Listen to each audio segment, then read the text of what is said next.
Ta-da! I got a new friend with me. I'm your friend. I know, we're good friends. We're good friends. Yeah, I know. You remember when you got turtle? Funny, in my last video I mentioned about your very first cello lesson. It was something to do with playing something, and it was sort of awards for different whatever playing something, and you won this one. You looked a little bit upset because you wanted a dinosaur, but I am a reptile. You are. Yes, and you had lots of dinosaurs anyways, and no turtles, so you lucked out. And look who's still here. Well, yeah, okay. I remember what I was gonna say. I remember before. You look better there. I remember before you. One time you were upset about. You said everybody knows what they want to do, and I don't know. And you were upset. And the thing is that that's not true. They might think, oh, hey, when I was in grade 3, I knew what I wanted to do. I wanted to be a conductor. Other kids wanted to be a fireman. Some even wanted to be a fire truck. Oh, what do I hear in the background? Fireworks. We're still on for fireworks for Tuesday? It's up to you. Anyhow, I don't have them yet. You gotta tell me. And what about that other thing I wanted to do? We up for that? I don't know is not an answer. But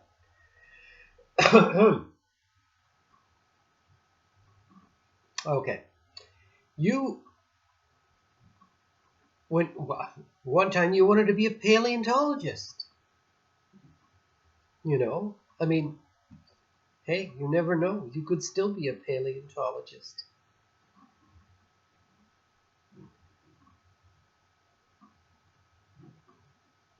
But I always recommend careers that are going to make good money. But if you wanted to be a paleontologist, like I told you, you'd be the best. You work to be the best. And that means the best that you can be. And you love it. Beep, beep. And when you think about, and if you don't know, you're 16, you don't know. You're still at the point where you're learning things. You're still learning a variety of things, everything. Do what you love what you do.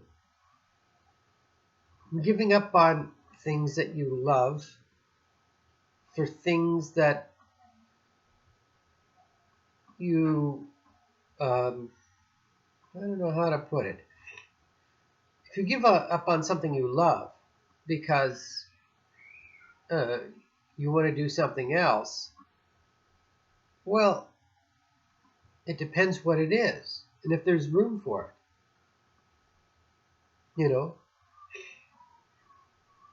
I mean, you can only do so much, but there's a price to pay if you give up on something you love.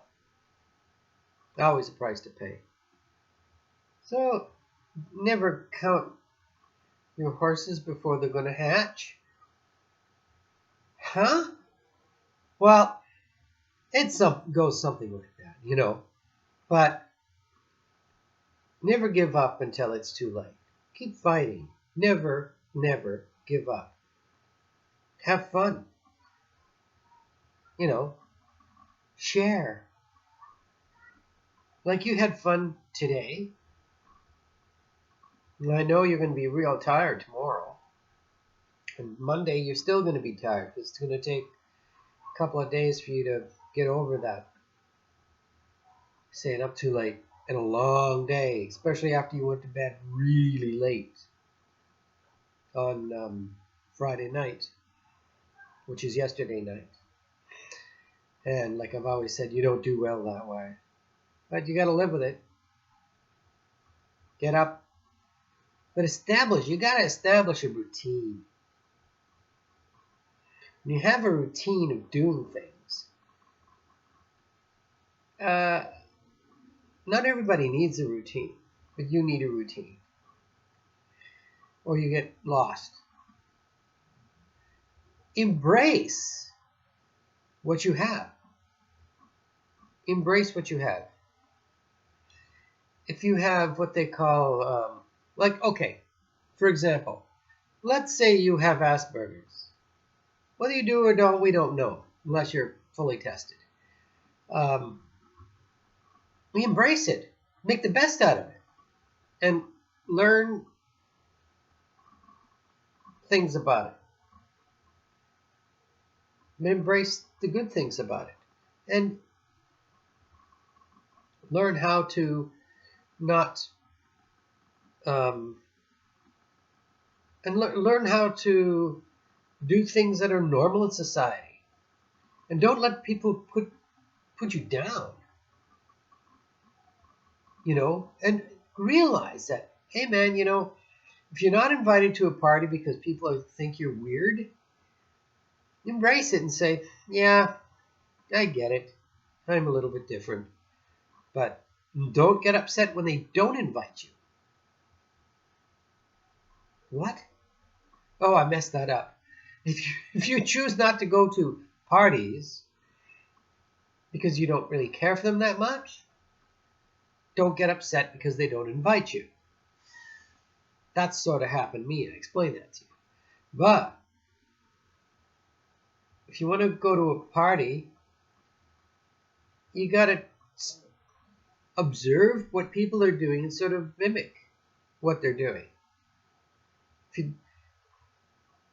But sometimes, like in a situation, if you're in a place that you're uncomfortable, and I don't mean uncomfortable as is dangerous, but I mean uncomfortable as you just feel uncomfortable, step back, actually go into the washroom and do that breathing. Do the breathing. Don't start doing that or anything like that. Just do that breathing. There's probably no room to do the stretches, but, do the breathing and say to yourself, this is no big deal. Or if you're in a house, you can go into the kitchen where there will be fewer people. That's what I always did. Because everybody's always situated in the living room. And I never felt comfortable. And I didn't even realize I was doing this till later on in life. Until now. I would go into the kitchen and just hang there. And there would be a couple people that would join you. And I would enjoy the conversation. And I didn't have to feel uncomfortable being with the big group. I could be with a small group and feel comfortable. So that's my advice to you for future times. Go to the bathroom, do those breathing exercises. Then I've got an itchy ear. I know you want to scratch it, but your arms no. And then come out and just go hang in the kitchen. The kitchen's a nice place. There are few people, and people will join you. People who there's always people that don't like the bigger group, and they'll go into the kitchen with you, and it'll feel comfortable. Guarantee it. Give it a try. Give it a try. And on that note, I gotta say goodbye.